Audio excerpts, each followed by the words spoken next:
Dans la mythologie nordique, le monde n'est pas éternel. Il est fragile, soumis à des forces supérieures. Et même les dieux savent que leur règne prendra un jour fin. Les anciens Scandinaves ne voyaient pas le temps comme une ligne droite, mais comme un cycle. Chaque âge naît prospère, puis disparaît pour laisser place à un nouveau monde. À Asgard, les dieux vivent avec cette certitude. Ils connaissent les prophéties, entendent les murmures du destin, et savent que leurs exploits ne pourront pas empêcher l'inévitable. Ce destin porte un nom. Il ne désigne pas seulement une guerre, mais l'effondrement complet de l'ordre du monde, lorsque les lois de la nature et les liens sacrés cessent d'exister. Les Vikings appelaient cet événement le Ragnarök, un mot chargé de feu de glace et de fatalité. Le crépuscule des dieux est la fin d'un monde tel qu'il était connu. Le Ragnarök ne commence pas par une bataille. Il s'installe lentement, presque imperceptiblement, lorsque l'équilibre fragile de l'univers commence à se dérégler. Le premier signe est le Fimbulvetr, un hiver interminable. 3 années sans été, sans chaleur, où la neige recouvre tout et ne fond jamais. Dans Midgard, le monde des hommes, la famine s'installe. Les récoltes disparaissent, les villages se vident, et la survie devient une lutte quotidienne. Privés d'espoir, les hommes se retournent les uns contre les autres.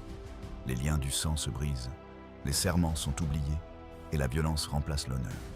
Pour les Vikings, l'effondrement des valeurs est aussi grave que la catastrophe elle-même, car un monde qui perd son honneur et ses lois est déjà voué à disparaître, pendant que Midgard s'enfonce dans le chaos.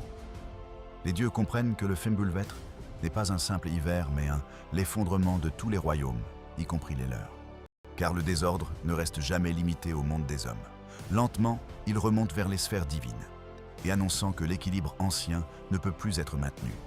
Dans le ciel, les deux loups Skull et Hati poursuivent depuis toujours le soleil et la lune, jusqu'au jour où, lors du Ragnarök, leur chasse atteint enfin son terme. Skull rattrape le soleil. La lumière s'affaiblit brutalement, plongeant les mondes dans une obscurité anormale, froide et oppressante, comme si le jour refusait d'exister. Peu après, Hati s'empare de la lune. Les cycles célestes s'effondrent, et le ciel perd toute stabilité. Pour les Vikings, c'est le signe que l'ordre cosmique est brisé. Les étoiles tombent alors du firmament. Ces lumières anciennes disparaissent, confirmant que même les repères éternels ne peuvent survivre à l'approche du Ragnarök. Sur Terre, les secousses se multiplient.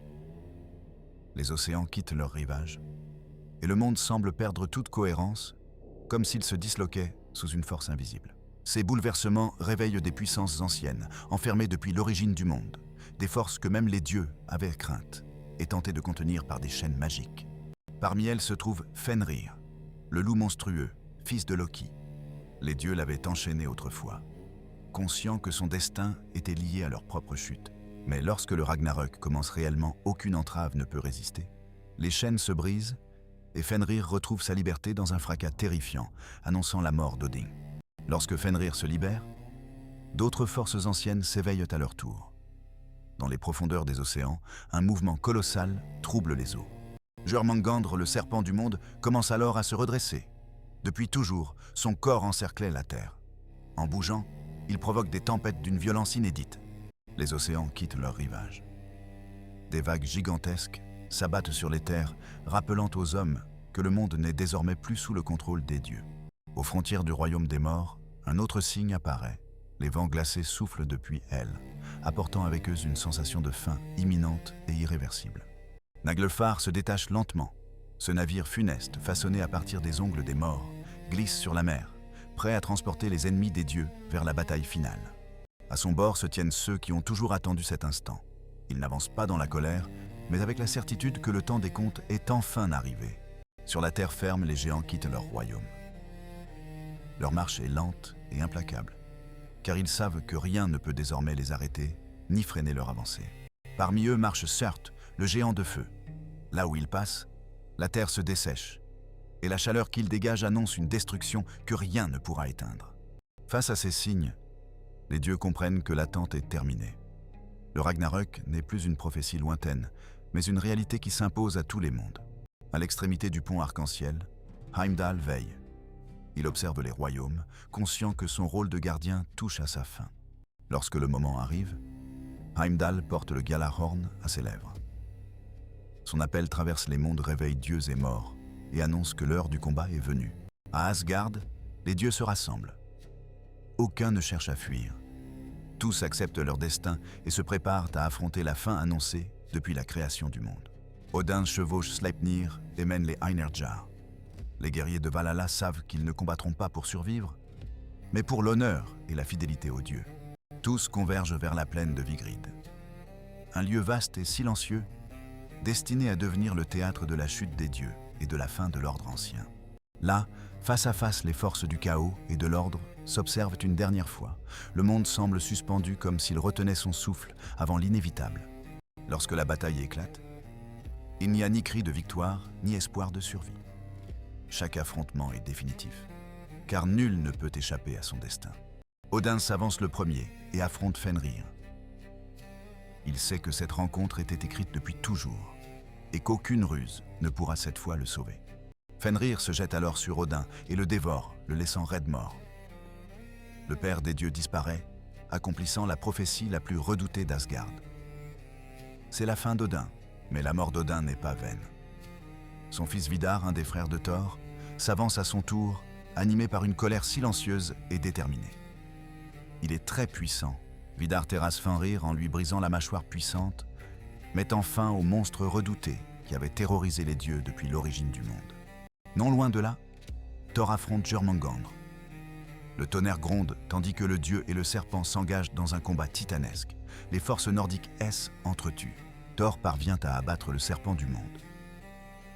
Mais le serpent l'a blessé et le venin s'insinue lentement dans son corps, rendant chaque respiration plus difficile. Après 9 pas seulement, Thor s'effondre. Le plus puissant des dieux succombe à son tour, victime de la victoire qu'il vient d'obtenir. Il est mort mais a vaincu. Loki et Heimdall se retrouvent face à face sur le champ de bataille. Leur duel marque l'aboutissement d'une haine ancienne, nourrit la défiance accumulée depuis l'aube des dieux. Les deux adversaires s'entretuent, mettant fin à leur rivalité éternelle dans un dernier souffle de violence et de silence. Ils sont bel et bien morts, eux aussi. À l'entrée du royaume des morts, Tyr affronte le chien Garm, le gardien de la caverne Gnipaelir, entrée du royaume des morts. Aucun des deux ne survit à ce combat sans retour. Alors que les dieux tombent les uns après les autres, Surt avance. Son épée embrasée ne vise plus des ennemis, mais l'existence même des mondes. Surt déchaîne les flammes, Asgard brûle, les royaumes s'embrasent, et l'arbre du monde lui-même vacille sous la destruction. Plus rien ne tient C et la grande destruction. La terre se fissure profondément avant de s'effondrer dans l'océan en furie. Le feu et l'eau s'unissent alors pour effacer les dernières traces de l'ancien monde. Le Ragnarök s'achève dans un silence absolu. Plus aucun chant ne résonne, plus aucune voix divine ne se fait entendre. Tous les dieux se sont entretués. Puis, lentement, la terre refait surface sous un ciel apaisé. Des eaux encore frémissantes émerge un monde nouveau, intact et purifié, libéré des cicatrices de la guerre passée. Les champs repoussent, sans être semés. Les rivières coulent pures, comme si la destruction n'avait jamais existé. Comme si rien ne s'était passé. Une terre vierge de haine, 2 humains ont survécu, cachés au cœur du monde. Ils deviennent les témoins silencieux de la fin et du recommencement. Tout va ainsi pouvoir renaître et repartir. Certains dieux reviennent également dans le monde renaissant plus sages et plus discrets qu'autrefois, porteurs de la mémoire sacrée de l'ancien monde disparu. Le mal n'a pas été anéanti, seulement repoussé loin du monde nouveau. Ainsi, le cycle reprend son cours fidèle à la vision nordique d'un destin éternellement recommencé. Le Ragnarök n'était donc pas une apocalypse définitive et sans retour. Il représentait une transformation inévitable, nécessaire à la renaissance et au renouveau du monde. Pour les Vikings, la fin du monde n'était pas une menace effrayante, mais une certitude inscrite dans l'ordre des choses qu'il fallait affronter avec courage, honneur et lucidité. Vivre signifiait accepter que même les dieux puissent tomber un jour, et continuer malgré tout à avancer, lutter et agir avec dignité face à l'inévitable destin. Ainsi s'achève le récit du Ragnarök, apocalypse nordique, la chute des dieux anciens et la naissance d'un monde renouvelé, porteur d'espoir après la destruction. Et tant que la terre tournera sous le ciel, le Ragnarök demeurera inscrit dans le destin des dieux et des hommes, prêt à renaître au terme d'un nouveau cycle.